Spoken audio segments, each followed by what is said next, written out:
All right, we're live. Thank you for joining us today at Ooh. Frightmare HQ. My name is Loyd Cryer, and I am here Hi, Lloyd. with. Who am It's I me, here with? Charles. Oh, It's Charles Charles. Doze. What are you doing, Lloyd? What's going on, buddy? Just thinking about you, Your video just went off again. It just says Charles now. That's because I was taking my top off for you. Oh. Thought you wanted to see me naked. Yeah, okay. I'm down for that. That's all you were talking about. That's all you've been talking about for weeks. I know. What do you think of that? I don't know. It's my first day. I just work here. Looks like we got Ali Tappa with us here. Allie! Let me see. That's on. Trying to see who else we got going on here. Who's here, Lloyd? Tell Well- me everybody who's here. I I am wanna know them looking, all. Charlie. I want to know everybody All right, who's so we here. got Jeanette Nolan, we got Chrissy Gilliland, Jeanette! we Chrissy! got David Dugas, The man himself, David Dugas. yep, and Stephen Burt, Bert makes it hurt. That's what I always say, you know? Travis Bert'll make it Brown hurt. is here, Downtown, Travis Brown. Neil Get it, Travis. McElhaney, Charles Travis, make Anderson, sure you're getting it with me. Wait, me and Tommy Travis are getting it. West. Me and Travis are getting it. Hold on. No, I got to keep going, man. Carlos Diaz is here. Diaz, Todd Chuck, Lewis is here. Lewis. Man, the gang is Who all else? here. Holy crap, and we're here too. We are here. All right. Let's see. I'm looking through here. I'm looking through some stuff to see if I need to do anything else. Hell, I don't know, dude. I think we're I think we're just flying today. We're just saying screw it. We're doing it live. Doing it live, baby. Doing it live. So tell us about Well, what we guys, got going on today. Dude, so yeah, guys, I came on like right at the edge of 6:59 because I went to turn on my camera, bloop, and then my holder for my camera went broke. So I had to rig up this thing to hold my camera up. So If it can I don't happen, know it what it was. will. If it can, because I got a happen, really it will. nice tripod. My tripod was like, screw you, Charles. I'm leaving. Well, I want to What's up? say hola to everybody that joined us today and that's here Hola. watching us. I love everybody here. Yeah, Allie says I'm trying to decide if she wants to stay on the Discord chat or move to YouTube because no one seems to be here talking on Discord. We do have some viewers on Twitch, though. That let's see, we have another TV viewer, Argento fan, and Marisu27. Yeah, Marisu. So we got Marisu, folks. you know what to do. There be folks watching us today. How many folks? I don't know, like 1 million, probably. I think it's Freak about 1 yeah. million. 6.7,912,004. That's a lot. It's because me and Lloyd are so beautiful and awesome that like we radiate across the worlds. The worlds. I don't know, dude. I don't know what's going on today, dude. It's been a one of those days. It feels like a Monday or something. It really does. It's felt like Monday all week. Mm-hmm. But this is my favorite time of the week because I get to talk about movies and I get to see Lloyd and his beautiful face, and Oh, thank you. I get to Charles. hang out with my horror crowd. I feel the same way. I'm happy. I'm happy because we're all here. I think we should start talking about just weird stuff, like off the wall stuff, and seeing if anybody's paying attention. So like my favorite type of jam is a raspberry, but like it's got to be a very tart raspberry that's, you know, grown in the summer or late fall period. That's it. I thought you liked syrup more than you liked jam. I like sorghum myself. I like it straight from the tree and into my mouth. Just squirt that tree into my mouth. Excuse me. I want the bugs and everything in there with the dirty sorghum. Todd get Lewis nasty. is talking about plum jam. He said plum jam is mine. Ooh, plum jam is good. You guys ever had fig jam? Fig jam's where it's at. It's like a fig Newton mixed with cocaine. It's insane. I guess they are listening to us because they're talking about jam now. Guys, It's there's all something you about have to know strawberry about me. jam. JRE Charles says. has Charles has a jam problem. All right, I have a problem with jams and jellies. That's not I good. screwed around. So it looks like Allie switched over, and now she's over on YouTube. Allie, Allie, Allie, Allie. Now she's on the YouTube today. Richard That was Nettleton my Allie says song. that he's just here for the jam talk. Oh, Richard, let me tell you something about grape jam, my friend. Grape jam. I like to rub it on my body and watch Care Bears. Yeah. Well, somebody said that Chrissy said that her friend calls syrup sauce. Never heard of. Oh Never heard of yeah. that.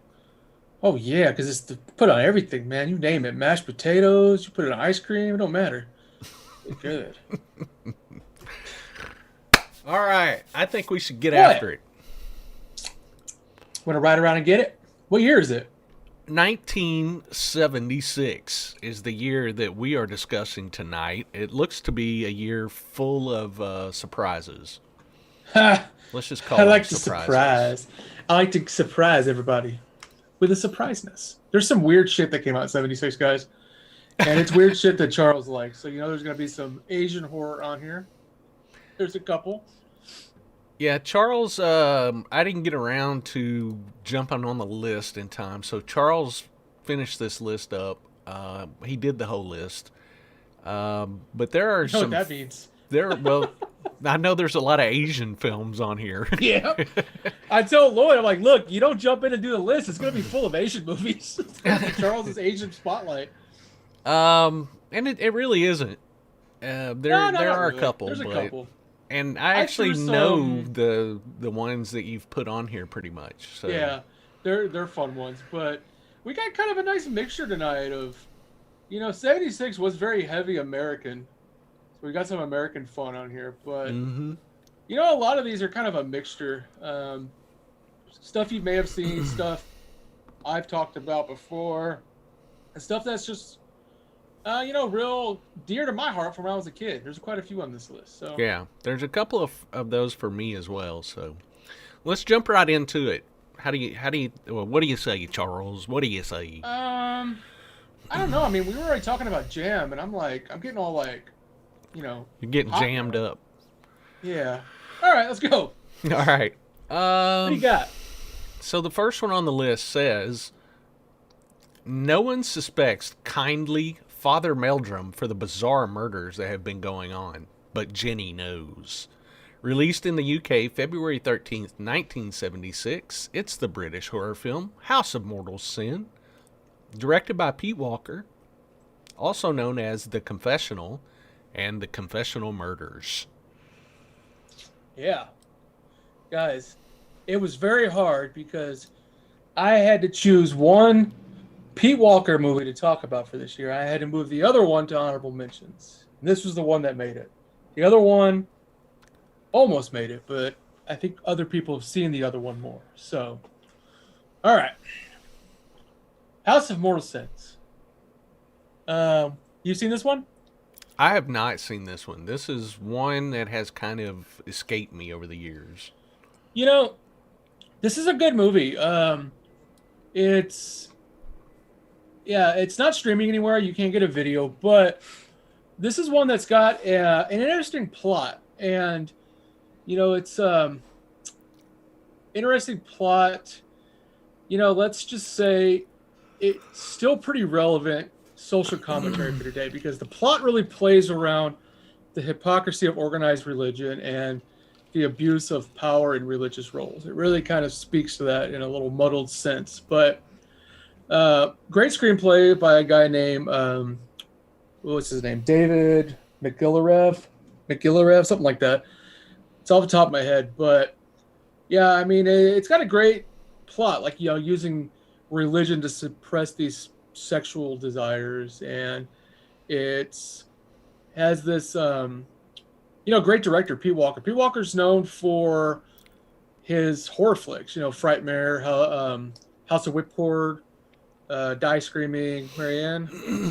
And he always has this great skill at developing this very weird, dark atmosphere through like claustrophobic type locations. And this is a good movie. It's one I'd recommend everybody checking out if you can grab it.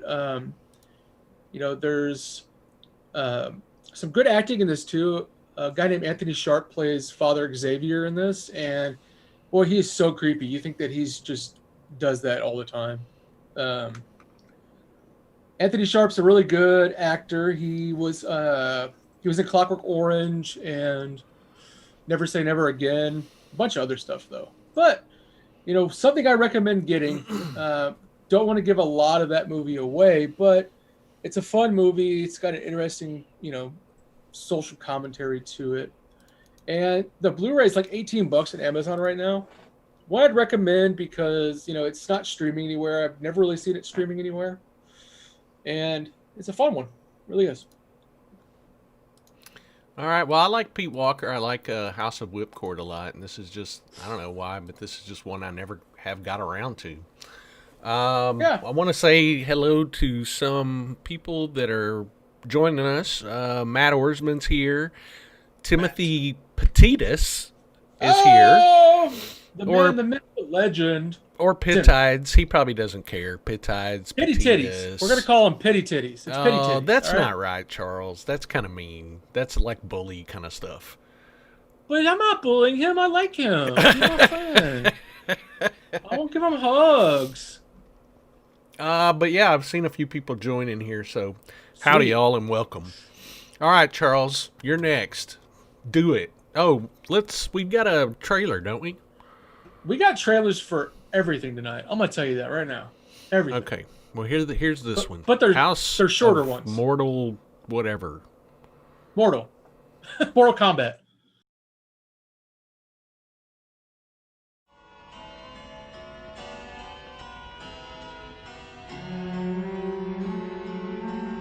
I was trying to find someone to talk to tonight, and I went up to the church to look for an old friend, but he wasn't there. I felt so desperate that I went to confession. Wasn't that stupid? I haven't done it since I was at school. Well, there's a man I love.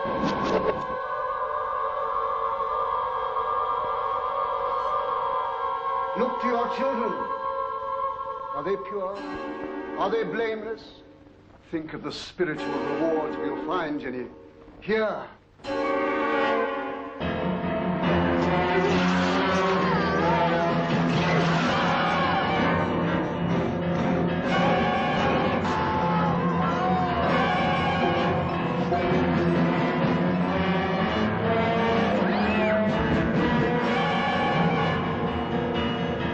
You cannot survive without me.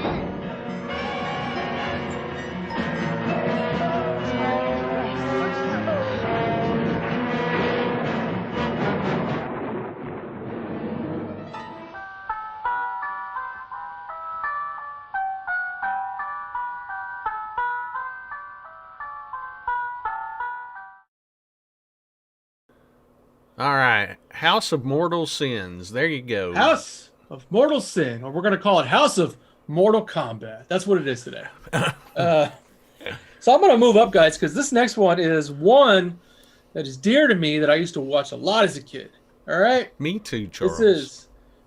I'm glad to hear that, Lloyd. That's why we love each other, because we're secret bonded souls, you know? That's right. Sometimes I don't even know it. A group of friends travel to a remote Canadian island to hunt, only to be attacked by giant killer animals which have populated the area. Released June 18th, 1976, guys. It's the American sci-fi horror film, The Food of the Gods. Written, produced, and directed by the infamous Burt Gordon, and extremely, very much, super-duper loosely based on H.G. Wells' novel. Even though they like to tell you it's H.G. Wells' Food of the Gods, it's like 1% to that book. This was actually awarded the Golden Turkey Award for the worst rodent movie of all time. So I gotta say that. And in Brazil, it had the fantastic title of The Fury of Atomic Beast, which is what I also call Loyd, because he's my atomic beast. Well, Dude, this was. I love this movie. I love this movie. I do too. I kind of grew up with it like you did, and it's directed by a cool director that doesn't get enough attention. The notorious B.I.G. Burt I. Gordon. Burt Gordon, man. Mr. Big. Mr. Big, man. The king of the giant monster flicks, guys. I mean, he did a lot of B movies in the 50s and 60s. You guys haven't seen Amazing Colossal Man or Earth versus the Spider? You got to watch these movies because they're fun movies. He always used this weird technique where it was like weird projection. So he'd like shoot stuff and then people would be like, oh my God, it's a big old spider.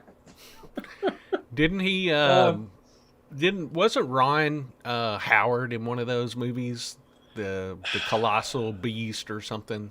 Amazing Colossal Man. I can't. I think he was in the Amazing Colossal Man. I believe he was. He was super young though. Yeah. One of them. But yeah, I mean, Food of the Gods. I mean, it. You know, people give it like a bad rap sometimes, but it is what it's supposed to be. It's this like cheesy B movie, and it's so much fun. I mean, it's a lot more fun than some of the other eco-terror crap that came out in the 70s. Mm-hmm. I watched this a lot. I loved this movie. And I still do. Yeah, it's fun stuff. It really is. I recommend watching this one. And no, it's not. You know, it's no blockbuster by any means, but it's not meant to be. No, definitely not. Not really around much. You can actually rent it on Vudu for $4. If you want a copy of it, you have a region-free player. Import it from Spain because it's like $10. The only release here was a double set with frogs from Shout Factory, and it's like $50-$60, and it's not worth $60. It's out of print now, huh? Yeah, like always. But cool. You know, if you guys out there are getting big into movies, you know, and you want some of these weird movies, I have to recommend getting a region-free Blu-ray player. They're not that expensive anymore.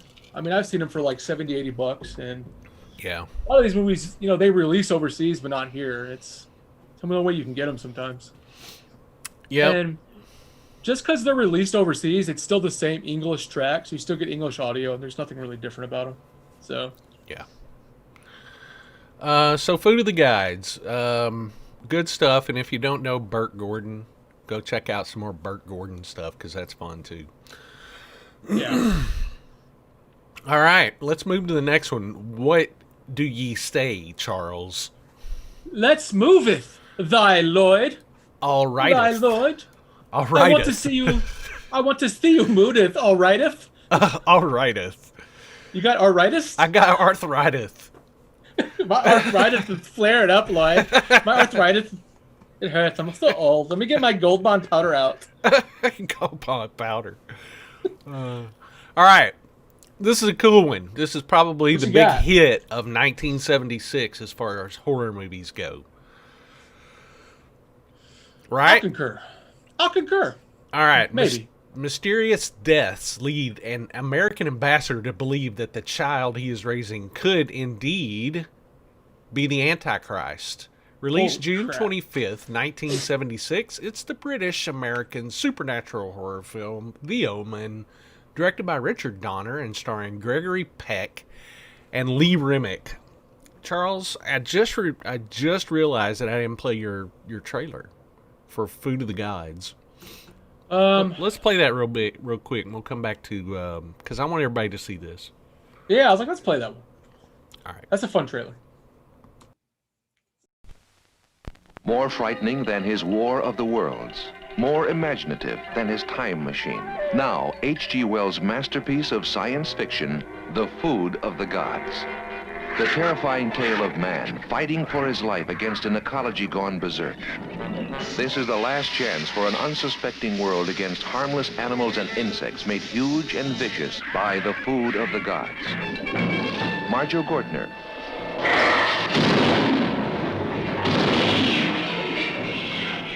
Pamela Franklin. Ralph Meeker. Ida Lupino.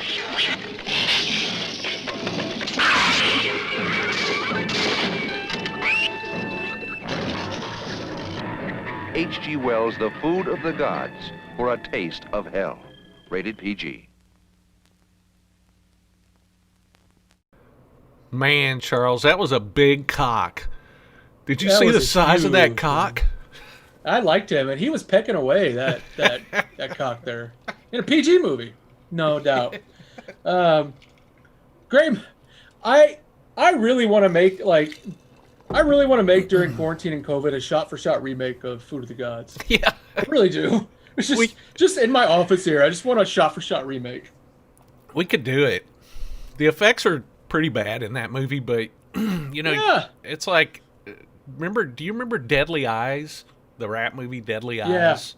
Yeah. They basically put Dachshunds in rat costumes, and those were the giant rats for that movie. Yeah, that was an old Canadian film. It was like 81 or 82, wasn't it? I think so, yeah. I don't know why we didn't cover that one. We should have covered that one in the 80s. Yeah. Okay, so we already introduced The Omen. All right, guys. Everybody knows The Omen. The Omen is a great movie. We all know that. I even liked Omen 2, the sequel. I liked that a lot. Part 3, not so much. Yeah. Yeah. And Charles Anderson said the film that gave him his lifelong love of Jerry Goldsmith. Very true. The score Goldsmith did in this is monumental, to say the least. It's the only time he ever won an Oscar. He won an Oscar for his score for this movie, rightfully.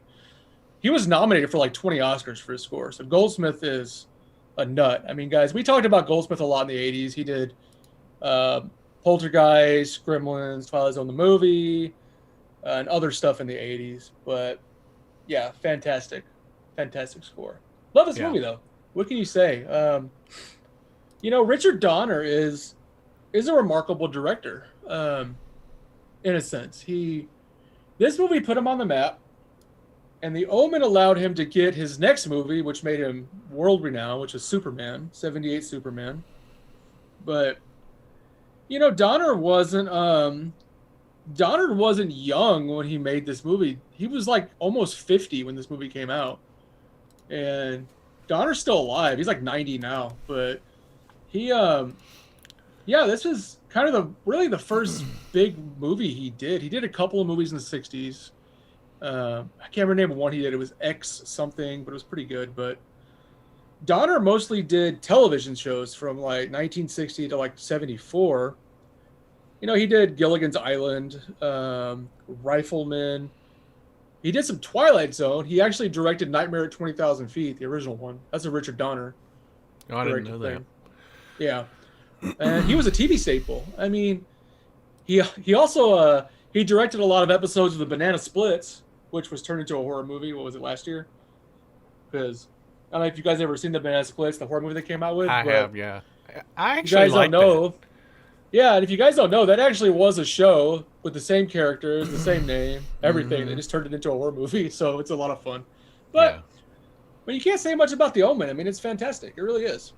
Yeah, it is. And it's got a lot of great acting in it, of course. With Gregory Peck was phenomenal. And then Lee Remick and everybody. David Warner was fantastic in this movie. Oh, David Warner. I love David Warner. And even Harvey Stevens was pretty amazing as Damien for as young as he was. So, classic flick, highly recommended. Yeah, guys. Definitely one that's highly recommended. If you have Stars, it's on Stars. There are 2 different Blu-rays out, though. Shout Factory brought out one that's a little bit better in quality. And there's an older one from 20th Century Fox that's out there, which is kind of like a DVD port. That's pretty much what it is, an up convert. Ah. All right. All right. Well, let's go to the next one because everybody knows The Omen. This is something that has a cult following. All right. Next up, guys. Oh, wait a minute. Wait a minute. What's up? We've got an Omen trailer. We keep forgetting our trailers. Dude, I got trailers for everything tonight, dude. All right. On the board. Let's do it.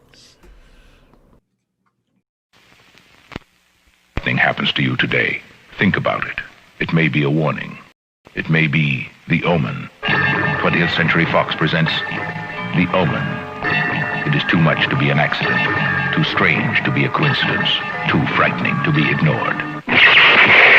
Gregory Peck, Lee Remick, The Omen, rated R. You have been warned.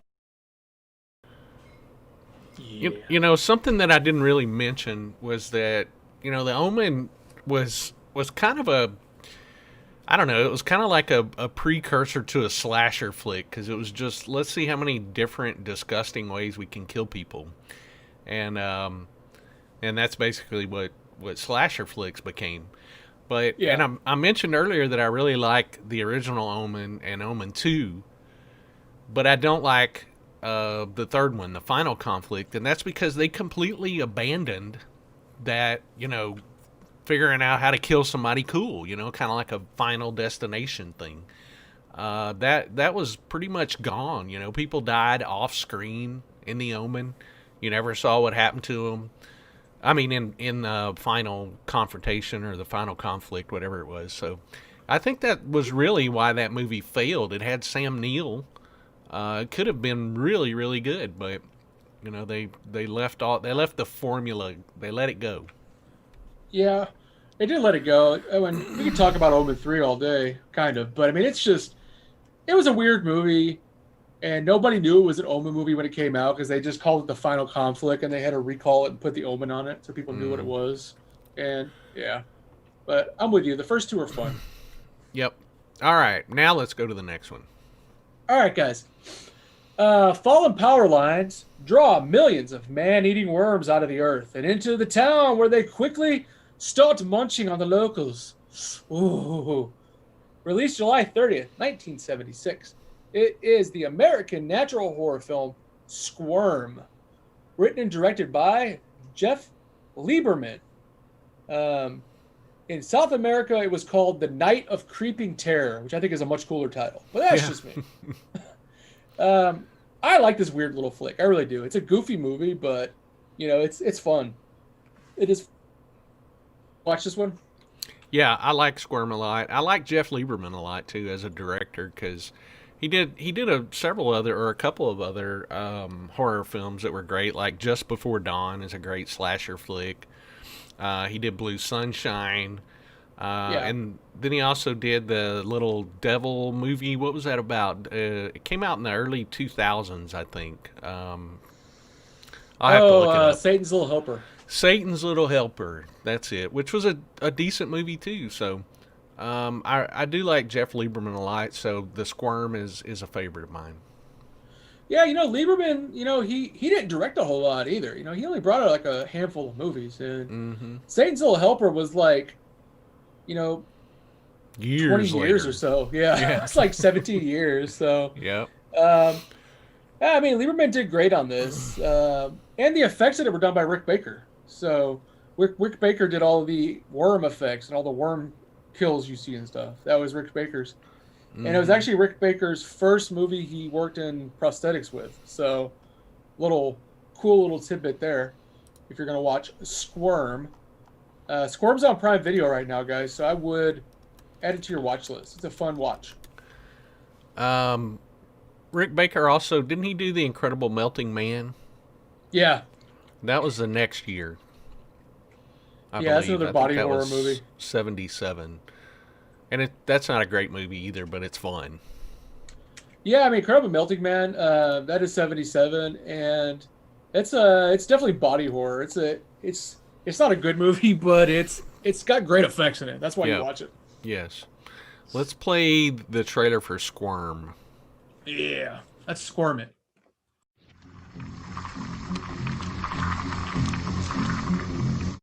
And that was not the right trailer for some reason. You putting dirty movies on again? I don't know what happened. We'll go to the next one. Maybe we'll play the Squirm trailer in a minute. Button got messed up or something. Nah, we're good. Next one's you. Boom. I am next. I don't know what this movie is. Let's see. A satanic cult kidnaps 3 young people, and a priest must save them from the hands of this evil. Released August 11th, 1976. It's the Greek horror film The Devil's Men, directed by Kostas Karagiannis and Donald Pleasance. Yep. Peter Yeah. Cushing. Oh, I know it. Also known as Land of the Minotaur. So I do Yeah. know this movie. Okay, Yeah, I just yeah, didn't recognize the title. Most people know it as Land of the Minotaur. You know, this is a super unloved movie. And you know what? It's not very good, but it's not. But the reason I put it on here is for a couple reasons. Well, I mean, A, you got Donald Pleasance in it, right? Mm-hmm. And you get the rare occasion of seeing Peter Cushing playing a villain. Now, this wasn't the best movie for him to play a villain in, but he plays a villain.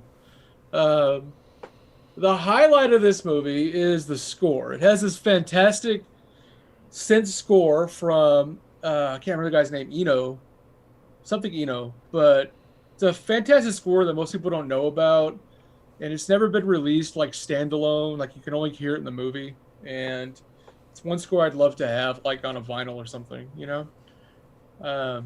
It's a weird movie though. It's not that well made. It's not that well shot. It's not that well scripted. It's not that well affected. You know, we can play a trailer for it. Why not? Let's do it. Okay, so it's called The Devil's Men. Did you give me a trailer for that? I don't know, dude. I got too many men up my sleeve. What the? I have too many men up my sleeve. Wait, I didn't give you a trailer for that because, you know why I didn't give you a trailer for that? Because Oh wait, the only one you did. It's Minotaur. I put it under Minotaur. I think you put it under Minotaur. That's why I got confused. I was gonna say I didn't because it was called Minotaur. There you go. Let's play it. I think, yeah. Come with us to the forbidden chambers where the devil's men perform the secret rites of the land of the Minotaur. Those who enter the forbidden chamber of the Minotaur must die.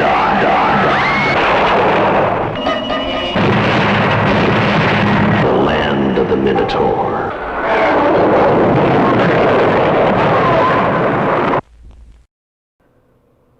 All right. Man, I got confused on that one. Devil's Men and Minotaur. What do I have, Charles? I don't know. I'm losing my mind.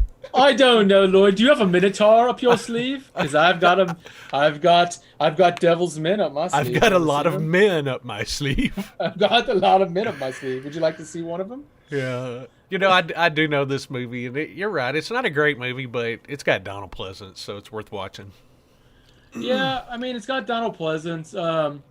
The director is kind of a well-known Greek film director, but not really in America. He did like 80 movies all in Greek, and I've seen a couple of them. They're just weird, you know, Greek non-horror stuff, which is just like slow drama films. And I don't know, I wouldn't recommend anything that I've seen. If you want to watch all 100 of his movies, feel free and just let me know if anything's good. Then I'll watch it. All right? Boom. Guys, I'm going to go through the next one briefly. Okay. For a couple reasons. Now, this one is Stefano, a young restorer, is commissioned to save a controversial mural located in a church of a small isolated village. Released in Italy, August 76, the Italian giallo film, The House with Laughing Windows, directed by Pupiavata. Now, I won't say a lot about this movie because I made a whole video around this movie. If you want to know about this movie, go watch that video. It's out there. Because I made a whole video about this as an essential horror movie, and it is. I love this movie. But, it's a very popular movie. A lot of people like this one. Yeah. It's a great movie. Like I said, it was part of our essential horror series, and which I need to make another one of. I have a list of 9 of them. I just haven't made another one. But yeah, I mean, I like this movie. It's a very atmospheric, very creepy film. Love the movie. And if you want to know a lot about that, there's a nice 3-minute video that overviews just this movie. Yeah, and you can find that on our YouTube channel. On YouTube. Yes, you can. Good job. All right. Next up is a really cool movie. I know this movie. Oh, yeah, that's a great one. A man is possessed by a 1940s mobster who seeks revenge upon the people who killed him and his sister. Released August 25th, 1976. This is the blaxploitation horror film JD's Revenge, directed by Arthur Marks and starring Louis Gossett Jr., Yeah, who was kind of a big deal in the 80s. a little bit. I mean, Officer and Gentleman's like Lloyd's favorite movie ever, guys. If you ever want to ask him, Lloyd loves Officer and Gentleman. Yeah, okay. Look, I hate to tell everybody, Lloyd. I'm sorry, Lloyd. No, Let's play the trailer and then we'll talk about it. Yeah, let's do it. Going guy with a good-looking woman, but something awful's gonna happen. There's big trouble coming. It's JD's revenge. Good gin cleanses your soul out. Listen, man, ain't nothing wrong with my soul. There was a real mean killing, and the wrong guy died. They buried his body, but his soul survived. For JD's revenge. Lately, I've been getting these headaches, you know? I've never felt this lost before in my life. You beat me up. Ike, I don't remember doing any of those things. Maybe something is happening to me. The reincarnation of a killer who came back from the dead to possess a man's soul, make love to his woman, and get the vengeance he craves. I'm flipping out. Is my baby sister, Betty Joe. You my baby sister, Betty Joe. They are my enemies. They my enemies. There's one weird nigger. I mean, I'm cracking up, man. I blacked out. Glenn Turman, the star of Cooley High. What in the world have you done to yourself? I ain't seen a get-up like that in 25 years. Yeah. Joan Pringle. My business is with Theodis. Lou Gossett. There is no danger, Theodis. This nigga's crazy. I'm the craziest nigga you ever gonna meet. Yeah. He wasn't himself. Don't nobody talk to me like that. He turned into this monster, a whole other person. Scared of your daddy. There is something wrong with Ike. Tonight he kept saying he was this J.D. Walker. J.D. Walker's been dead for over 30 years. It's J.D. Walker. What the hell do you mean J.D. Walker is back? This boy is possessed by the spirit of J.D. Walker. So you're a jackleg preacher now, huh, Elijah? It's J.D.'s voice Ain't that good for nothing, brother of yours? and his manner. I got score to settle with him. You were possessed. Theodis killed Betty Joe. 40 years later, on someone else's face, you can see J.D. Walker's hatred time just won't erase. J.D.'s revenge. I'll have my revenge.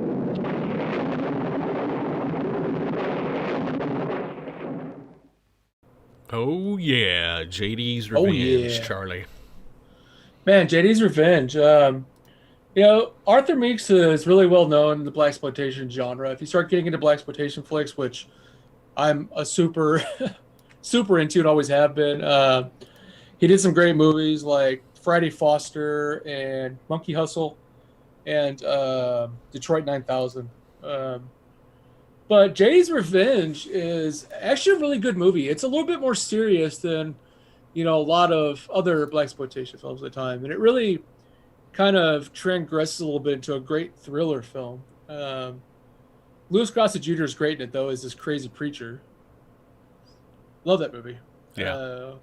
It's sort of controversial at the time, and it still is, for it used scenes shot in a real slaughterhouse and pretty graphic scenes. And so it's real animal crap, which is not easy to watch. But it's got a really fun score, though. This funky score from Robert Prince, who also scored Squirm, which we just talked about, same year. And if I recall correctly, I believe Robert Prince also scored your favorite movie, Gargoyles, Lloyd. Did he really? 72. Yeah. So you got a nice connection here. I'll say, though, Arrow Video released this, and it is a beautiful 2K resto of this movie. Fantastic. I've got a copy of it, and it's one I'd recommend picking up because it looks fantastic. They did it from the original negative, I believe. Well, it's been a long time since I've seen it, but I know it. And I think there's another movie that's similar to it that I may be getting it mixed up with. But I know I've seen both. But there's another movie that's real similar to that. So I can't think of it off the top of my head, but it was kind of like a blaxploitation horror mix, I don't know. Which one are you thinking about? trying to think what it would be. I can't remember. It has a crazy title to it, but yeah, I won't waste your time trying to figure it out because it'll come to me like 2 hours from now when the show's over. You'll be happy. Yeah, I mean, I can't think of another one that sort of Petey follows that thing. Oh, okay. That's what it was. Yeah, I just remembered Petey Wheatstraw. Yeah. Yeah, that's 78 or 77, I think. It's a little different. That one, I think Petey Wheatstraw, wasn't it about like the devil? Yeah, Rudy Ray Moore plays the devil in it, doesn't he? Something like that. Yeah, I know that one. That's a great movie. Actually, it's not horror at all, but I'd love to talk about that. Yeah, we'll have to cover that on the next episode because that's next year, Charles. That is next year, guys. We're blowing through the 70s, guys. We are. We're almost there, man. We'll be, next time we do a show, it'll be 78, brother. My God, I can't believe it. Mm-hmm. The next one, I love this. I love this next one. Yeah, I really do. I know this movie. I haven't seen it, and I actually own an import Blu-ray of it. I just haven't been able to watch it yet. Oh yeah, you're lucky. That's the only way you can get it is an import. You can only import it from the UK. Yeah. That's it. Never been released in the US. A disabled man takes revenge on criminals by using a magic spell that transforms him into an oily monster superhero. Released in Hong Kong, September 1876, it is the Malaysian-Hong Kong film, The Oily Maniac, directed by Ming Hoi. I'll say about that. Yep. Ming Hoi is we talked about him last week. He directed Black Magic, and he also directed another movie this same year. All I can say about Oily Maniac is I have a clip from it. Let's play the clip from it. And that was one that you actually started earlier. Yeah, it was. So here we go. Oily, yes, the Oily Maniac. Okay, Charles, the Oily Maniac. This is something that only could come from the Shaw Brothers. That's who it came from. It takes the revenge storyline and just takes it to some weird, goofy area. Now, as you guys can tell from the trailer, it's this crazy movie, and the effects are really crappy. The effects are real shitty. It's so bad, but that adds to the charm. And like everybody called out, this is a precursor to Toxic Avenger and Swamp Thing. It really is. It follows right in there. This is way before it.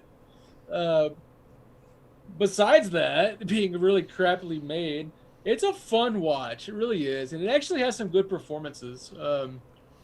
A guy named Danny Lee's in it. He was in John Woo's The Killer later on. He's a great actor.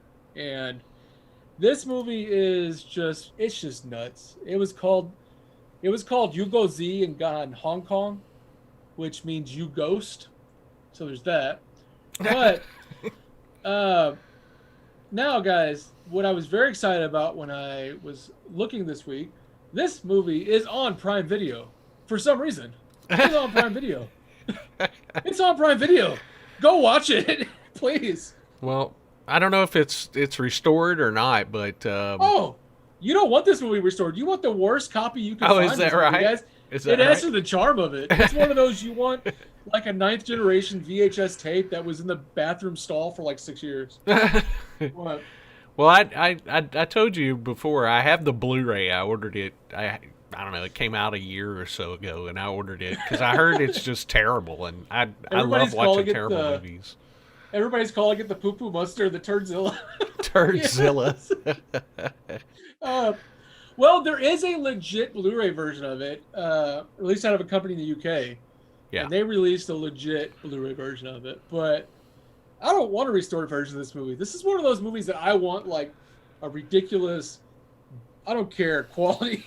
Just that's the fun to it. Yeah, it makes sense. But it is called The Oily Maniac, guys. So I'm going to tell you, if you love Troma, you're missing out if you haven't seen The Oily Maniac, because this is the grandfather of anything Troma. You've got to watch The Oily Maniac, and it's on Prime. So do it. There you do go. it for me. No reason to not watch this unless you don't have Prime Video. So there you go. If I don't go get Prime Video, do it. Just No, guys. do it. It's a fun watch if you got Prime Video. I have to keep harking back that the last 6 months, Prime Video has really been up in their game with some of this weird crap they pull out of nowhere. The cult stuff on Prime is great. That and Tubi, if you've ever... Tubi is a free one. Yeah, I mean, the movies are uncut, but they do have commercial breaks, so yeah, you do have to sit through commercials, but, you know, hey, whatever. I mean, they really do have a good selection of culty type stuff. I mean, I'm telling you, there's some guy like you and me working at Prime Video who's like, I'm going to put this on. Yeah, why? Because they recently put Pirani Mendera on there, which we talked about in the 80s, which is like impossible to find. They put it up, and I was like, this movie's never been released in the U.S. Where the hell did you guys get this? Carlos, it's some guy like, I got it. Carlos Diaz agrees with me. He said, Tubi is legit awesome. It really is. Yeah, Stephen Burt says commercial break equals beer refill break. So there you go. Maybe it's just me. I'm so weird and like, I don't know. I have so much just things about my movies that I can't stand commercials in my movies. Like I can't do it. I turned Tubi on the other day, and Sue and I were watching a movie. She didn't know, what we were watching it on, and all of a sudden a commercial came on, and she went, "What? A commercial? What is it?" She just what is an advertisement? What is this? I mean, you get used to that streaming with no commercials, and then once you have to watch commercials, you're like, "What the hell is going on?" Yeah. All right. I mean, I get you. I can maybe do commercials if it's a movie I've seen, but if I've never seen it, I ain't watching commercials. Oh, yeah. Okay, next up, a redneck kills people who upset him or his business, and he feeds their bodies to a large crocodile that he has kept as a pet. Released October 15th, 1976. This is the American horror film Eaten Alive, directed by Tobe Hooper, also known as Death Trap, Horror Hotel, and Starlight Slaughter. So, guys, we just discussed this movie on Patreon. If you're not on Patreon, we did a whole... we're doing a director's series on there right now, and we're talking about some of our favorite directors. Tobe Hooper was this past Sunday, and we recently discussed this movie, Eaten Alive. We did. So we don't have to go into it too much, but... it is it's the first thing post Chainsaw for Hooper. Kind of tried to go similar style, but there is a great 2K resto of it from the original camera negative from Arrow Video out there. The best way to see it. I mean, what else you want to go into? Yeah. I can pull a trailer. I pulled a short TV spot if you want to show it, but... Okay, let's show that real quick.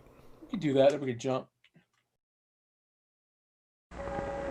Marty Rustum presents Starlight Slaughter, created by Tobe Hooper. Hello? Maker of the Texas Chainsaw Massacre.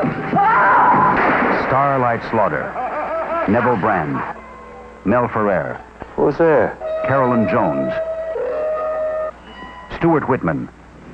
You got a fat mouth, kid. Starlight Slaughter, the most terrifying 90 minutes you ever spent in the theater. Rated R.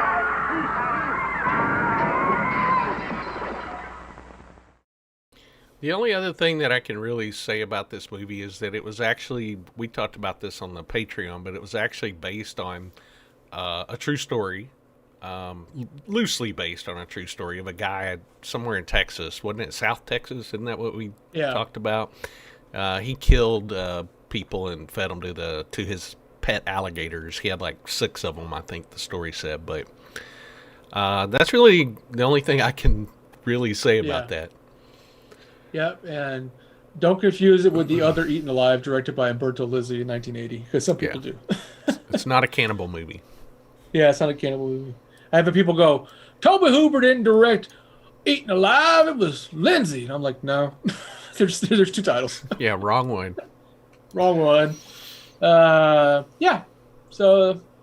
what do we got here? The next one's a good one, too. Yeah. Actually, a really good one.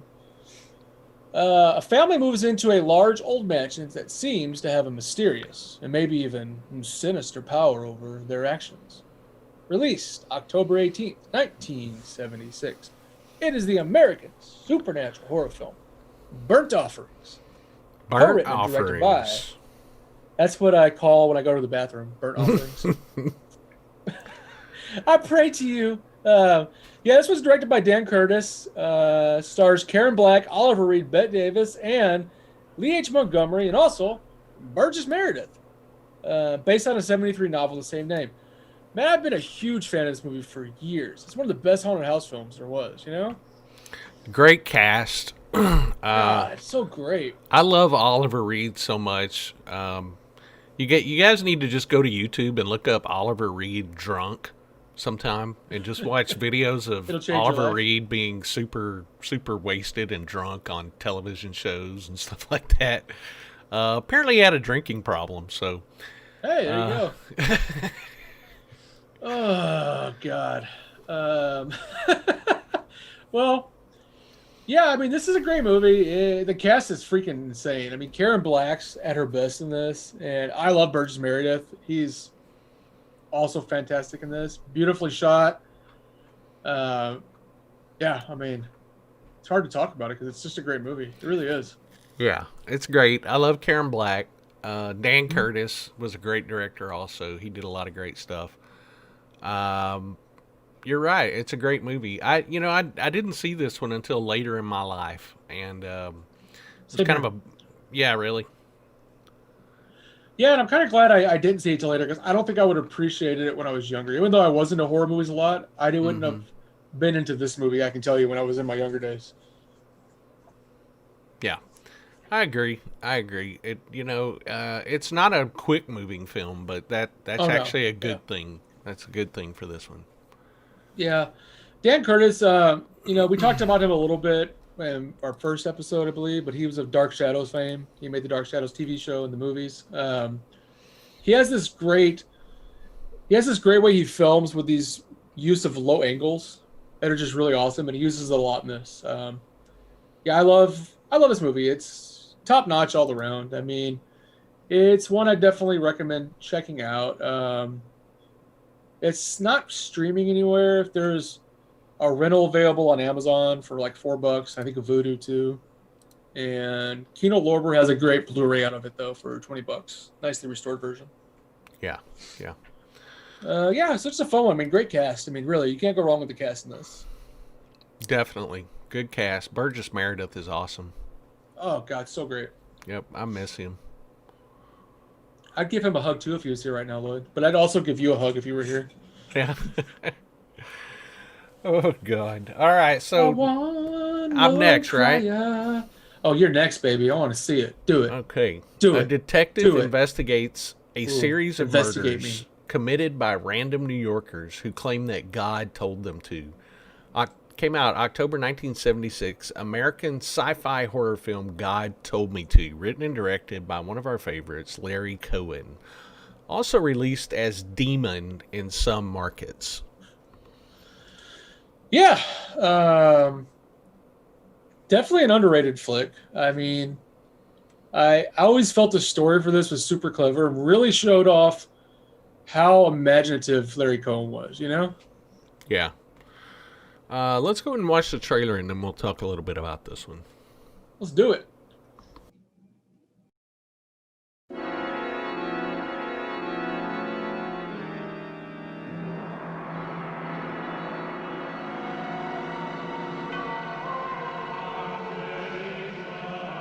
Spawned in a hell beyond our galaxy, something is here on Earth to destroy us all.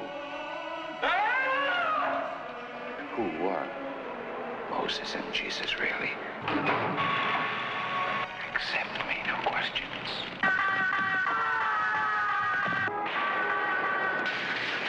Sacrifices to your God are nothing new. Are you going to tell me all those people are meant to die? Why did you attack all those people? God told me to.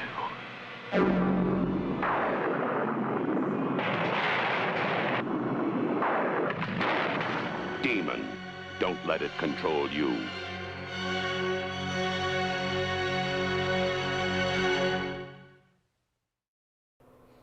All right. Stark Adder 23 called me out. Where's the Burnt Offerings trailer? I forgot all about it. Lloyd! Again. I'm a Again, bad guy. We'll watch it. Let's Lloyd? watch it now. We're just going to watch Lloyd, it. put your cool up to the camera. I'm going to spank it. We're just going to look at it. We're going to look at the trailer. Come here. I'm going to get... So you are the people who want to rent this house? What do you mean it's $900 and then it's all ours? Well, there is one other thing. It's hardly a catch. They thought it was the answer to their dreams, but it was the beginning of a nightmare. In this old house, up this staircase, behind this locked door, something lives. Something strange. Something powerful.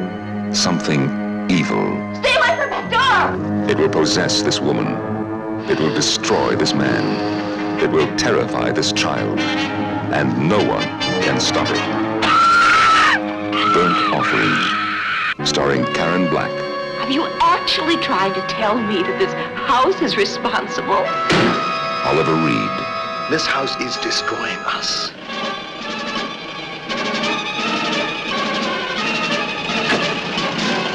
Betty Davis. This house is getting so cold.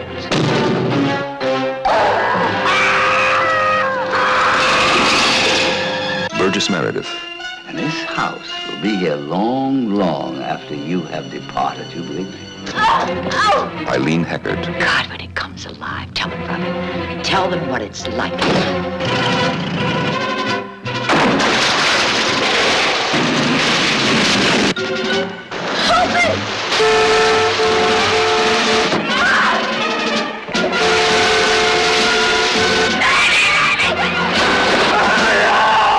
Behind this door lies a horror beyond imagination. Who is it?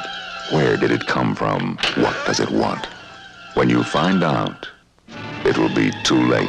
Oh, God! Oh, God!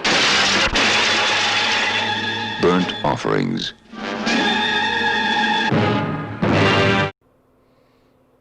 Man, Karen Black was so gorgeous. Yeah. I miss her. I miss her too. Todd Lewis is right. That is also the house that was the Morningside Mortuary and Phantasm. So yeah, that's kind of some cool. Yeah. Info. If you joined us during our Phantasm Twitch screening, we talked about that a little bit too. Cool double use of. You don't have many film locations that are used in double iconic movies like that. So really cool. Definitely. And it's still there too. Looks exactly the same. Let's get back to God Told Me To. God told me to. That's the reason I did this show, because God told me to. And God told me his name was Lloyd Cryer. He smelled a little bit like pecan sandies. That's awfully strange. I love you, Lloyd. Larry Cohen, director. This is I always thought this was an underrated flick. It definitely, the style of this, the way it was made, it throws back to Cohen's early movies, because he started off doing blaxploitation films, and this one kind of feels like that. It is low budget. I mean, one thing that always kind of threw me off with this movie is you can tell they changed to different types and versions of cameras. So as you're watching it, the visual feel just changes, and it's just weird. Then it changes back. Like somebody used let's use this camera, but we'll use this completely different aspect camera over here. It's weird, but what are you gonna do? But I'm crazy though when I watch movies, so don't listen to me. I don't think I've ever noticed that, but I don't usually pay a lot of attention to stuff like that. I'm not normal, Lloyd. I have a problem. Okay, I have a problem, and I've come to terms with it. And I'm trying, Lloyd. The first step is admitting I have a problem. All right. Yeah, I don't think that's a problem. I really don't. It's just you have an eye for that. But I have an eye for it is all cool. kinds of things. This is a good movie. Definitely recommend that people check it out. Yeah, I'd say check it out. I mean, yeah, give it a watch. It's on Shudder right now. If you guys got Shudder, if not, there's a Blu-ray from Blue Underground that's out there, still available. Standard price, like $20. Yeah. The next one up, Charles. I'm so glad you put this on the list. Oh, dude, there's no way it wasn't going to be on the list. No way. A divorced couple's life is turned upside down when their adolescent daughter is suspected of her younger sister's brutal murder, as well as a series of other stabbings. Released November 13, 1970. Tip for great smells. American slasher film. Alice. Sweet Alice. Directed by Alfred Soul and starring Brooke Shields in her film debut. Originally it was called Communion, also known as Holy Terror. Yes. What you got, Lloyd? So before we go on, I want to thank Ollie Tapa.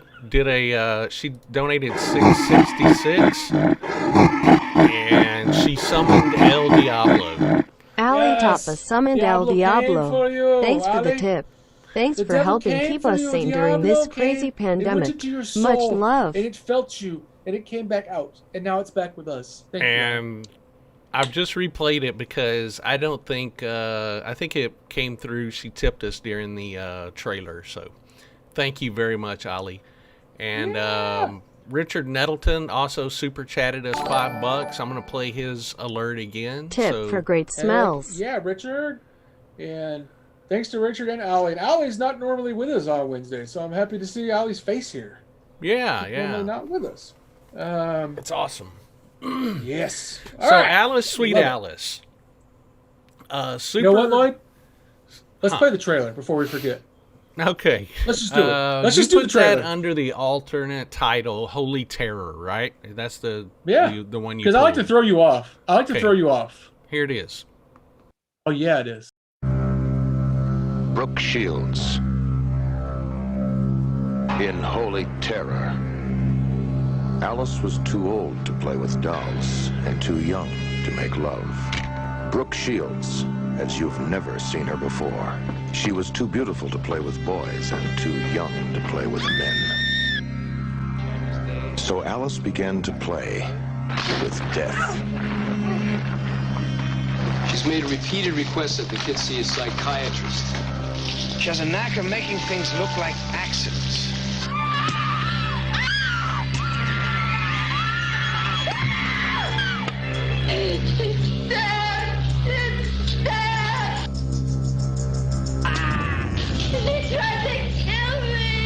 No more dolls, no more toys. Alice only plays with bodies.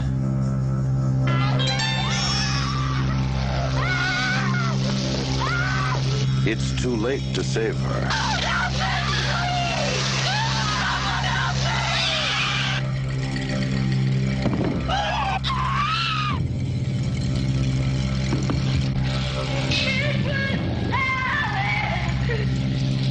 A story of unnatural love and unnatural death.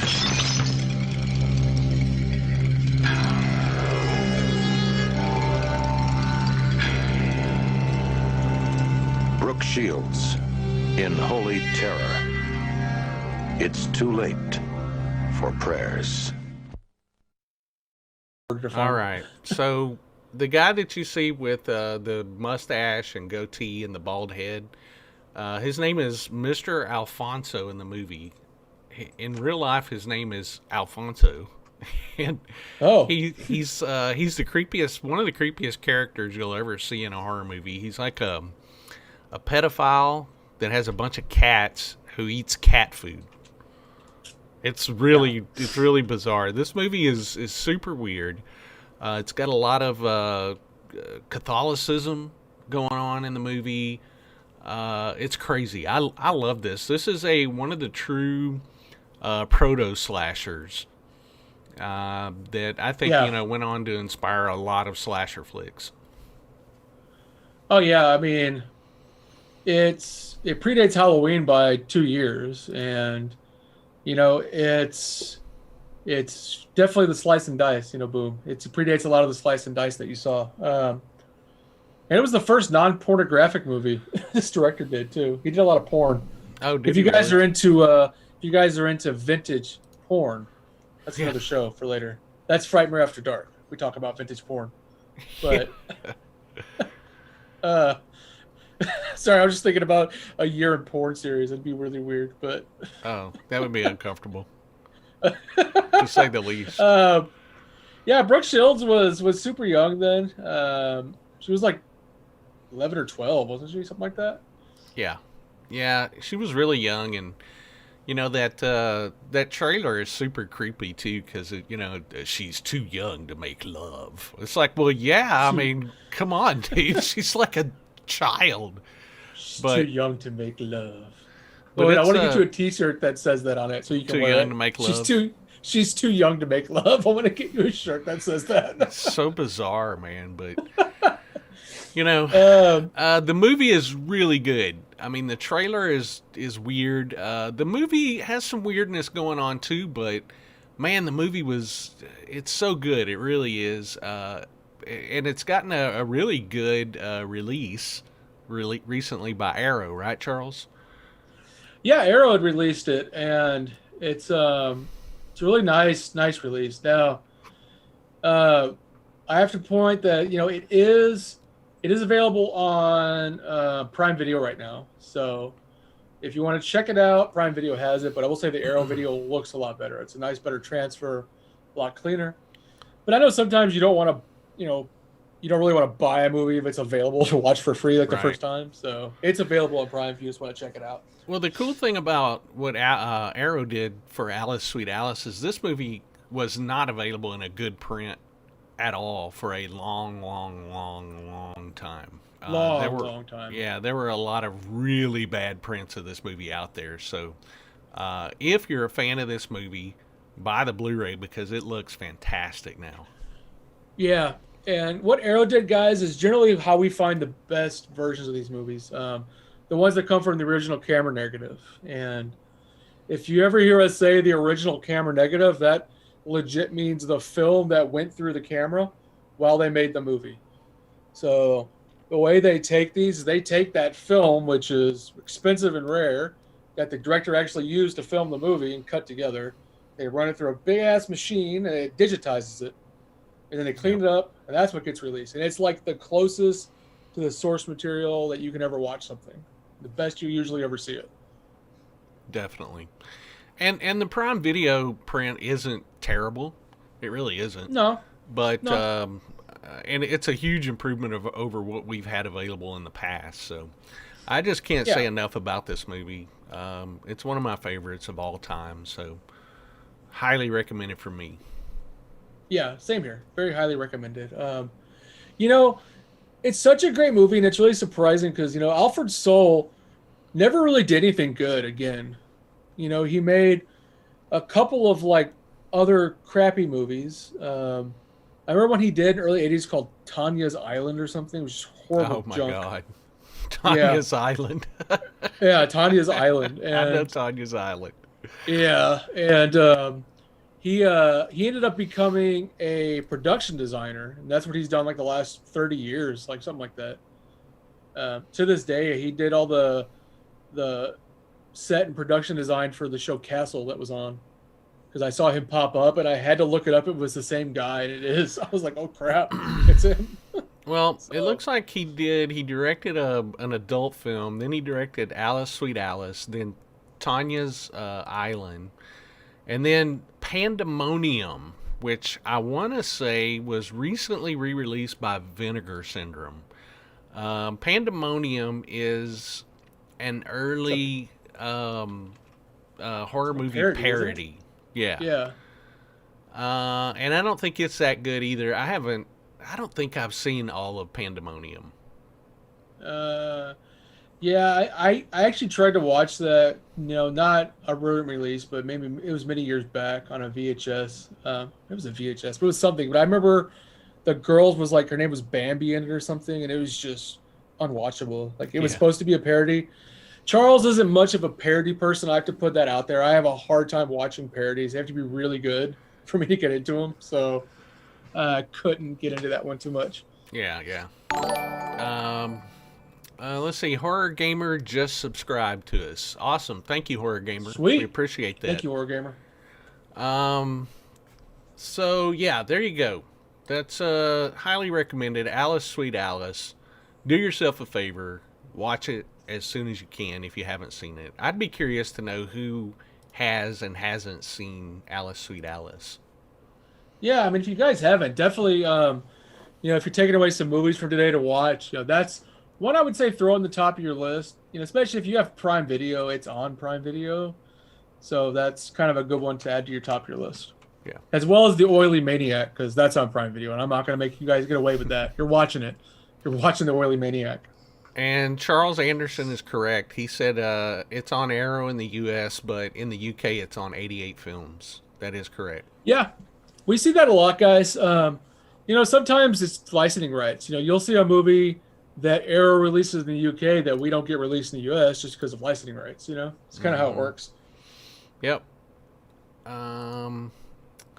Ali has seen it. Stephen Bird hasn't seen it. Give it a watch, Stephen. Oh yeah. Tanya's Island has Vanity in it of Prince fame. Yeah. And it is it's a terrible movie. God, I can't. It's been years since I've seen Tanya's Island.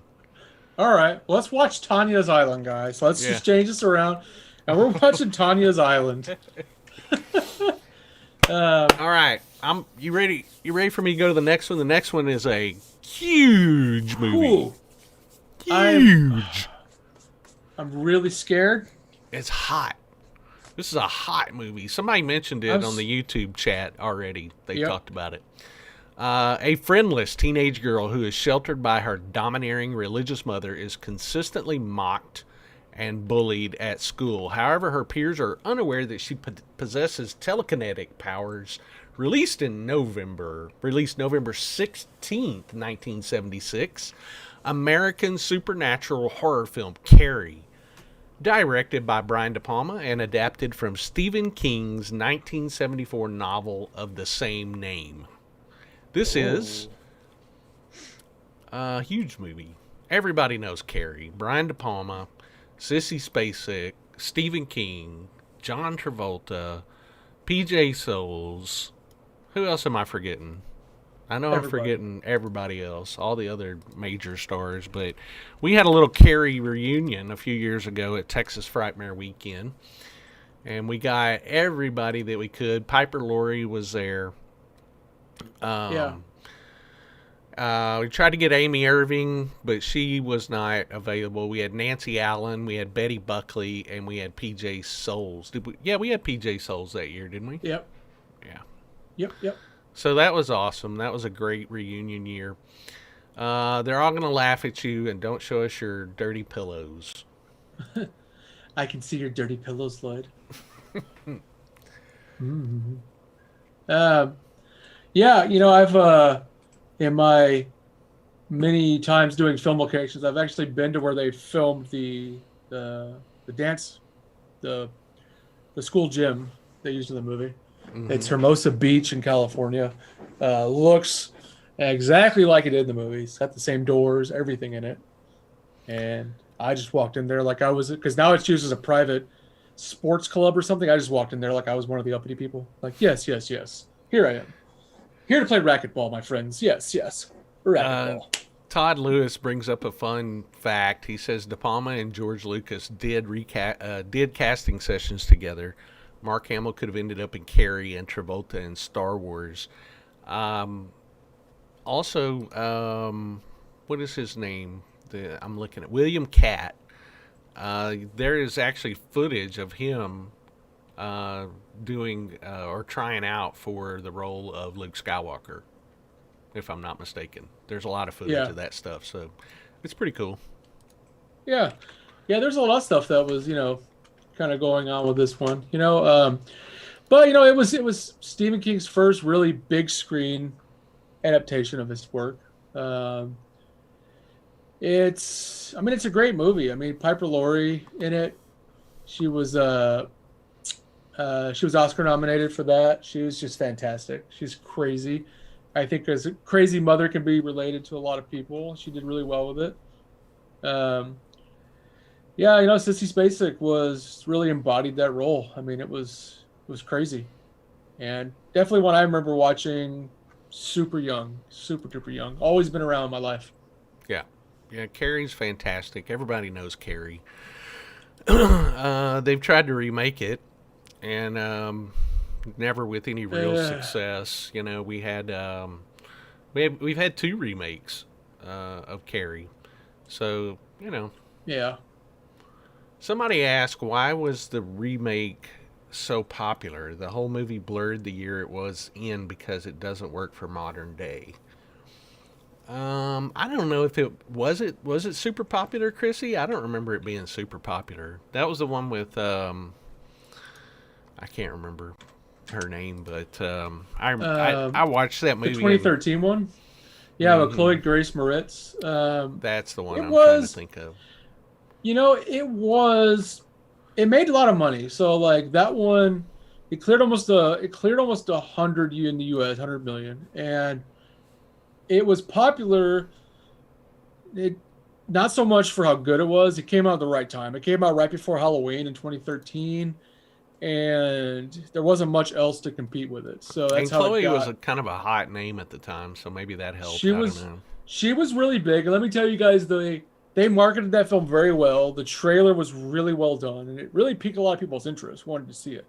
It didn't hold up, you know, as kind of what people thought, but it's not a terrible, horrible film. It's an okay throw at the movie. I mean, I'm not saying it's anywhere on the top list, but it's not that bad. It's not that bad. Well, I mean, but how can you've got big how shoes can you to top try Carrie? to do something with. Yeah, yeah. I mean, you're never going to top this, right? So, their goal when making a remake to something like Carrie is trying to make the one that's not the worst remake. You know, that's kind of your goal, because you're not going to make one that's better, or even equal. Your goal is, let's try to make one that's not the worst one that they're going to make. So, did we watch the trailer for this? No, I don't think so yet. Yeah, let's play that. Here we go.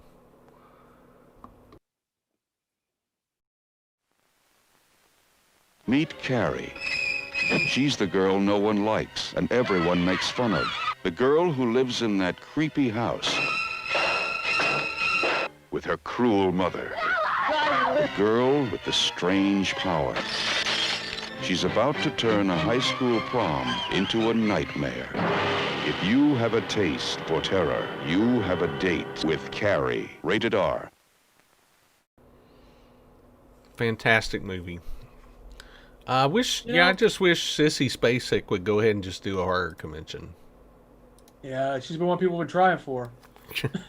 You know what's crazy is we had that Carrie reunion that year, and she was actually in Dallas that weekend, and she wrote a book or something, and she appeared at a church to do a book signing, but she wasn't interested in doing the convention. It was crazy, but yeah, and her book signing specifically says she will not sign any film stuff. Every time she does her book signings, she puts that up. Which is weird, because this movie is really what rocketed her into the limelight, you know. Yeah, I mean, I have a hard time with people who act like that, because, you know, you have fans who appreciate this amazing work you did, and they want to talk to you about it. They want to meet you. I mean, I get some people are weird and standoffish, but, you know, you shouldn't always just throw it out the window. Well, it always just hits me wrong when, you know, people don't embrace their horror past, and a lot of people got their start in horror, so, you know, it always just kind of blows my mind. But yeah, I do love Carrie. I mean, Brian De Palma he's one of my favorite directors too. I mean, he went on to do The Fury, which is great, but Scarface,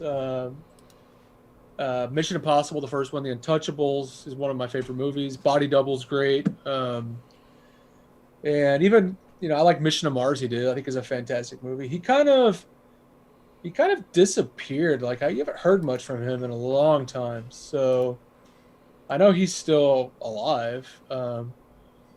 He was married to Nancy Allen. A couple years after Carrie, he married Nancy Allen for a few years. They got divorced, but he was also married to Gail Ann Hurd too. So he's got an interesting story. I'd love to, I'd love to hear more about him. I think he has autobiography out, I believe, which maybe I'm wrong, but I think he has one coming out. Be interesting to read. Yep. All right, so that's Carrie. What else can you say about Carrie? Guys. Carrie is carried me to my certain age, and I'm still here. All right. I love you, Lloyd.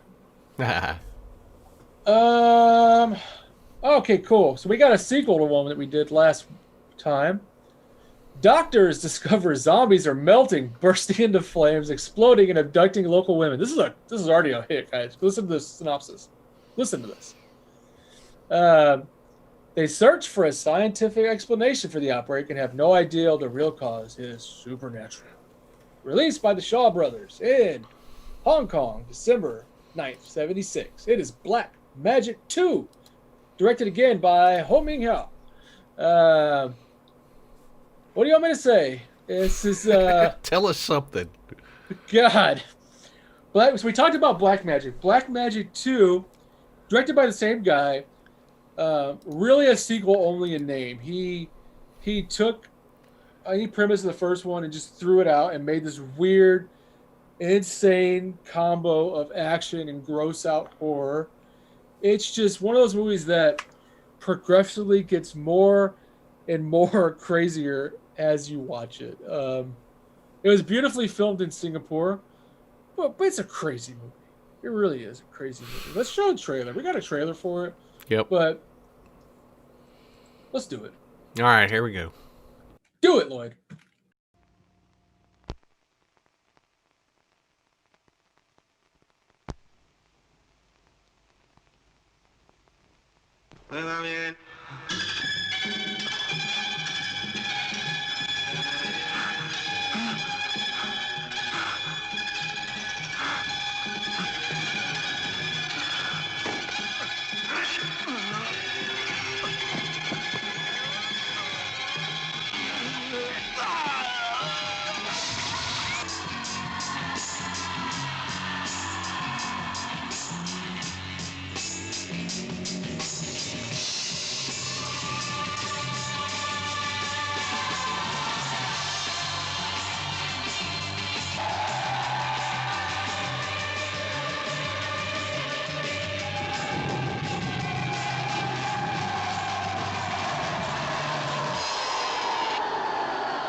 This is black magic. You must believe it. Nah, it's just a load of drivel. And you? Do you believe it? Well, me, I've an open mind.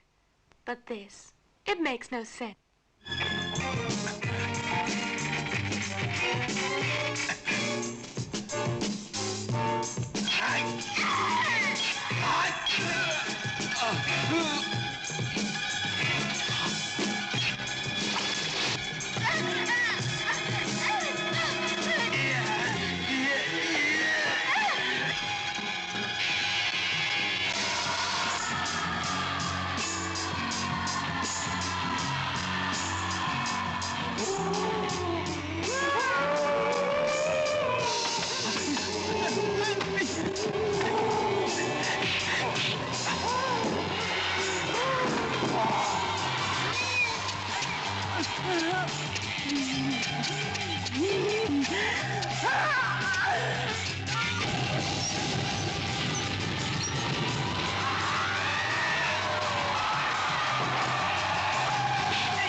All right. Okay. Revenge of the Zombies, a.k.a. Black Magic 2. So, the Revenge of the Zombies in the U.S., that trailer does not do justice. Let me give you an example of a weird scene in Black Magic 2. There's a scene where a guy milks a woman's breast milk and tells her that what is this, Charles? This is like that's me. This is that's like me it's like a breast. cow udder or something like that. It's kind of like that. But he does that to a woman's breast, and he says, "I need you to suck your breast milk at least twice a day to get rid of the spirits." It's yummy. There's so many weird scenes in this movie that I I don't know what to tell you guys. It's a crazy movie that I love. It's a really well made movie. It's one of the craziest ones though from the Shaw Brothers. Not as crazy as later stuff like Boxer's Omen, which we talked about in the 80s. That's even weirder, but this is a great one. If you haven't seen Black Magic or Black Magic 2, not easy to get. You can import a region B Blu-ray from the UK of Black Magic 2. Or if you're in the UK, like Charles Anderson, you can just get one. You can get a DVD here, though, but I'd recommend trying to get Black Magic and Black Magic 2. They have nothing to do with each other. Black Magic 2 was simply made because Black Magic was very successful, and they kind of went off of that, but made something crazy. If you want something that you haven't seen, that's just so many insane scenes, watch those and just let me know what you think. That's where I'm at. I'm going to leave it at that. All right? Leave it at that, Charles. Leave it at that. So we're going out. We're going out with a bang tonight, Charles. The very last one on the list is another all-time favorite of mine. This is about a hooded serial killer terrorizing the residents of a small Arkansas town in 1946. Released December 24th, 1976. This is the horror thriller, The Town That Dreaded Sundown. Directed by Charles B. Pierce and based on the true 1946 Texarkana Moonlight Murders. Saw this when I was very young. Creeped me out. And that's because it really did happen. You know, Texas Chainsaw tells you that it happened, but it didn't. This one tells you that it happened, and it did. And people still talk about it to this day. People flock all over to the little Texarkana, the town of Texarkana, to celebrate this movie. Yep. And it's really good. It's a great flick. Yeah, and it's got Dawn Wells in it, who is Mary Ann from Gilligan's Island. So. Yep. Yeah, I mean, Charles Pierce, Lloyd, it's got to be one of your favorites because he also did Boggy Creek, which I know you love Boggy Creek. I love Charles Pierce. I really do. Yeah, he was an Arkansas boy, wasn't he? I guess I don't really know. Let's see. Yeah, I know Town That Dreaded Sundown was done, I believe, with like a similar crew as Boggy, because I know Earl Smith wrote it, and he also wrote Boggy Creek. But in this one, as opposed to Boggy Creek, I mean, Charles Pierce got the advantage of a really awesome cast in this. Like Ben Johnson's in this, who was an Oscar winner at this time. He was already an Oscar winner when this came out. Andrew Prine in this is great too. Yep. Charles Pierce is in it too. He plays the patrolman, Benson, A.C. Benson. So he's actually in the movie. You know, Town That Dreaded Sundown really, it's tagged as a slasher movie sometimes, but it's really more of a well-done, serious serial killer movie. It did fill that hooded killer gap between, or mass killer gap, I guess, between Black Christmas and Halloween, because this was kind of the one that was there. So, I like this movie. It's fun. Yeah, I've watched a lot too. It does feel a little dated watching it now. A little bit. A little bit dated, but I tell you, at the time this came out in the drive-ins, it freaked everybody out. Oh, man. Perfect drive-in movie, too. This would be a great one to have them roll back through drive-ins right now, too. And that's what Charles B. Pierce was, Charles B. Pierce was known for, was drive-in flicks. And his movies did very well at the drive-in and made a lot of money.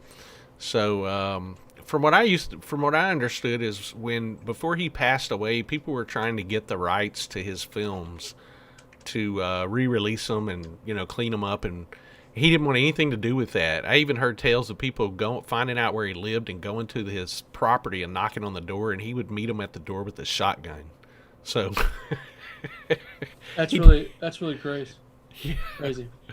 But I guess when he passed away, that's what happens, And, guys, the get up of the killer and the sack and everything, that's what inspired Jason in Friday the 13th Part 2. It's very similar if you look.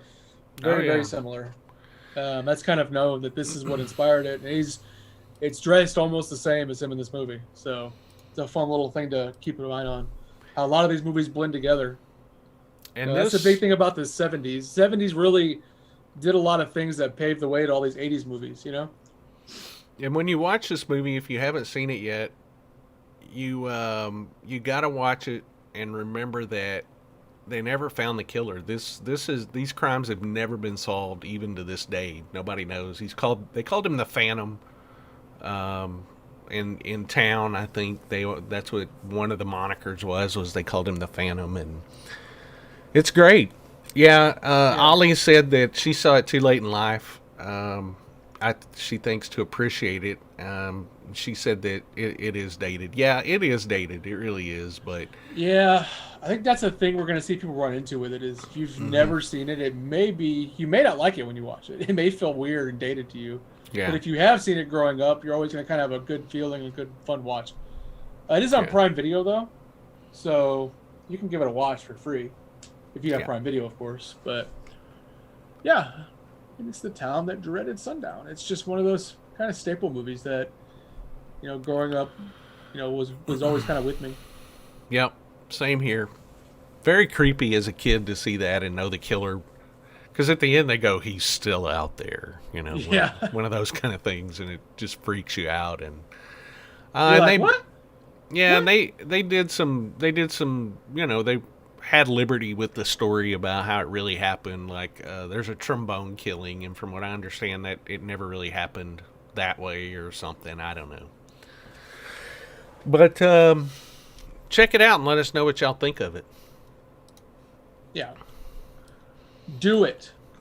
So that's the list for this week, guys. That is the list. Yeah, so that was the last movie on the list. Let's go ahead and watch the honorable mentions and see what we didn't put on the list. How's that sound? Yeah, let's do it. All right.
All right, so there's the honorable mentions for 1976, guys. What did y'all think? Let us know in the comments section after the video's over, and tell us what you think. Tell us what you liked, what maybe we missed, and that you think deserves to be on the list.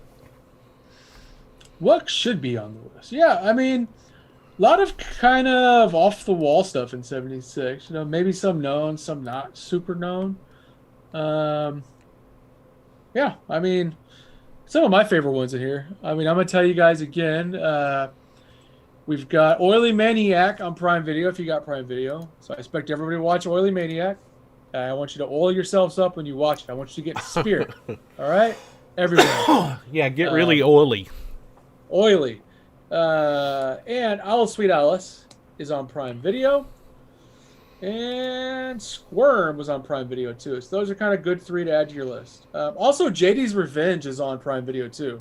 We talked about that blaxploitation flick. That one's on Prime Video too. I think the Prime Video needs to sponsor us as much as we send people to Prime Video. Seriously, well, because they're the ones who have all this stuff. I'm gonna call them and be like, "Hey guys, I don't know if you guys know this or not, but just kind of need to, sponsor me." Exactly. Have a great day. Well, I think that is it for the night. And that is it for a little while at least. We're going to take a little bit of a break. We're gone for a minute, guys. We're going to miss you, though. We are. We're not going to be here Saturday. Charles says he might come on. He might not. Oh, yeah. Oh, Stephen Burt. Thank you so much. Stephen Burt tip $20. Great show. Yes. Okay, sorry. The alert was playing. I wanted to let it play. Stephen Burt just donated or tipped us $20 and said, great show. Thank you very much, Stephen. You're the best, man. I love you, Stephen. I always think about you. And, sometimes when I'm sleeping, just think about you. That's what we got to do. Let's see. Somebody said, I can't believe they bumped that to honorable mention. Which one? The Tenant. All right, guys. I am well aware of the love for the Tenant. And I think the Tenant is so well known that there was other movies for us to talk about this week. Let me just say that. You can't really say that because you got Carrie. Carrie's on the list. Super well known. Look. Okay, I have a problem with the Tenant. All right, guys. I don't want to bring it up. All right. Well, I will tell you guys, like we always say, our list is not all inclusive. We kind of talk about some favorites of ours. As you've noticed, some of the movies that we talk about aren't good movies. They're fun movies, but they're not good movies. Let me address the Tenant a little bit more and why it's on my honorable mentions. Okay, I don't 100% consider the Tenant to be a horror movie. It is a dramatic thriller to me. I don't think it falls enough into horror to be on a horror list.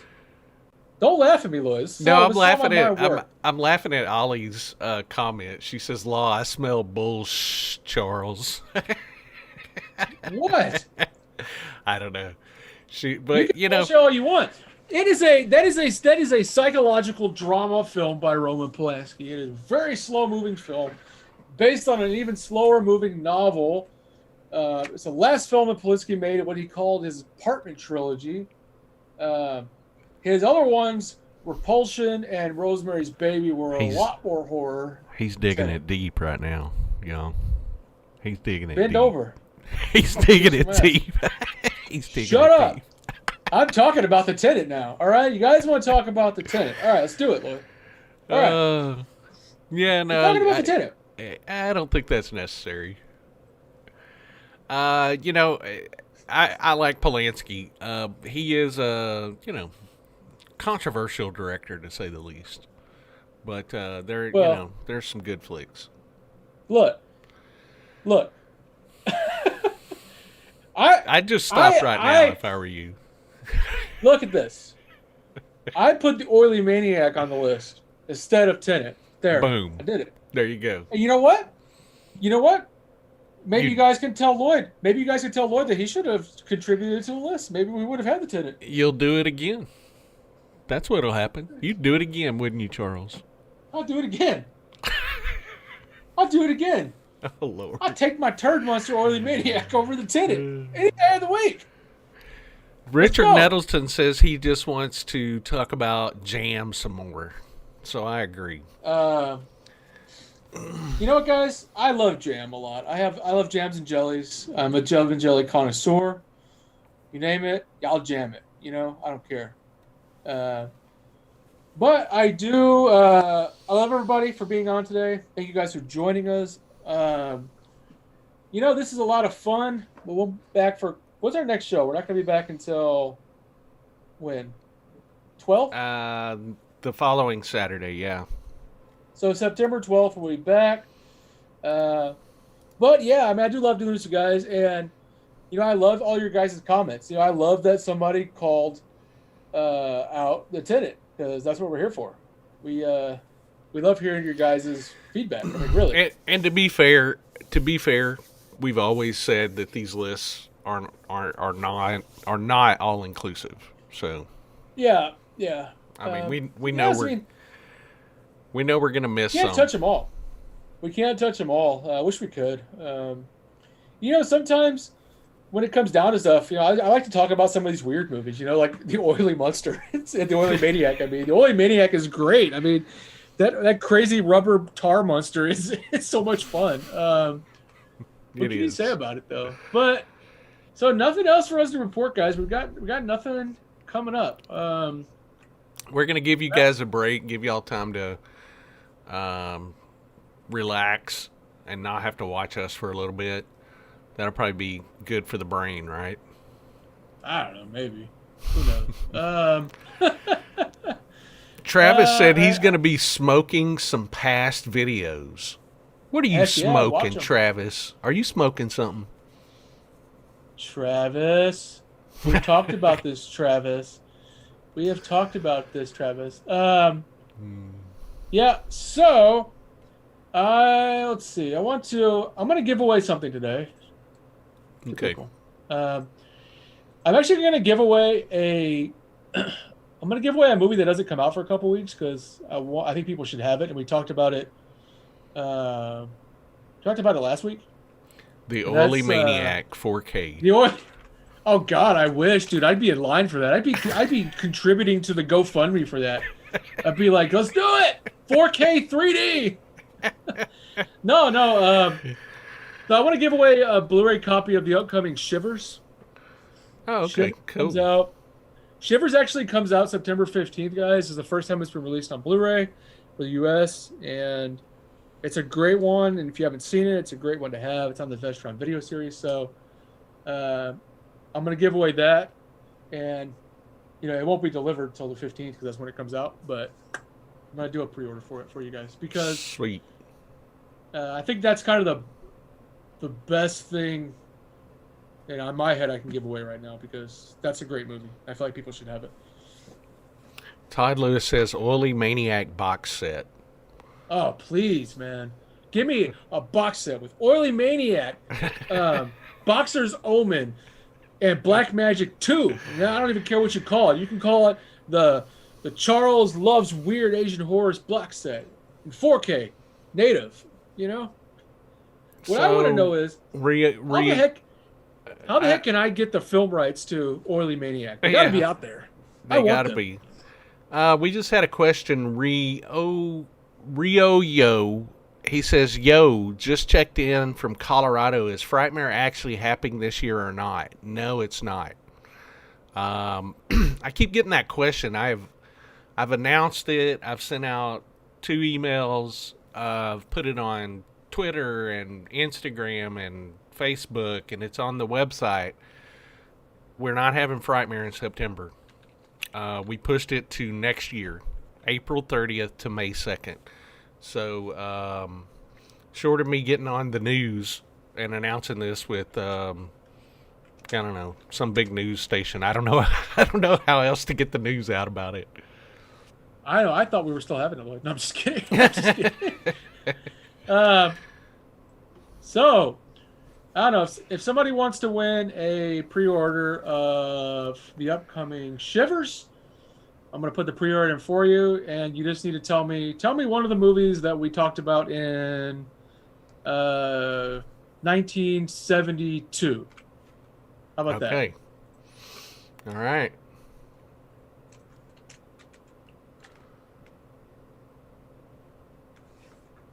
I'm watching the comments.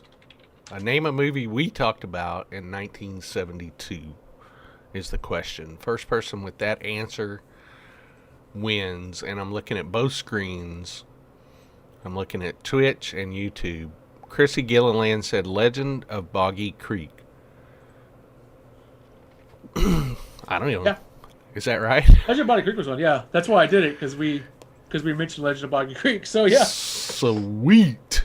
Good job, Chrissy. Chrissy.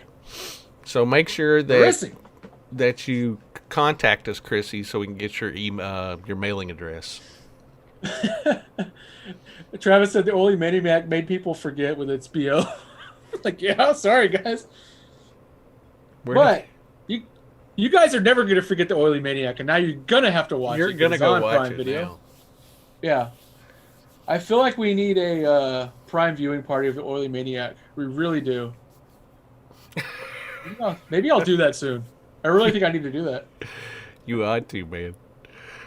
And I'm not gonna put the subtitles on. I'm just gonna do the whole movie myself. All right, Charles. What else do we have? Guys, that's it. We'll be back. We won't be back to the 12th, so don't tune in next week. Don't tune in this weekend. Sorry. We love you guys. We're going to miss you guys, but I do appreciate everybody coming in and talking movies with us. We love doing this with you guys, and, hopefully we'll see you guys in a couple weeks. We'll still be here. Absolutely. So thank you all for joining us. Thanks for everybody watching.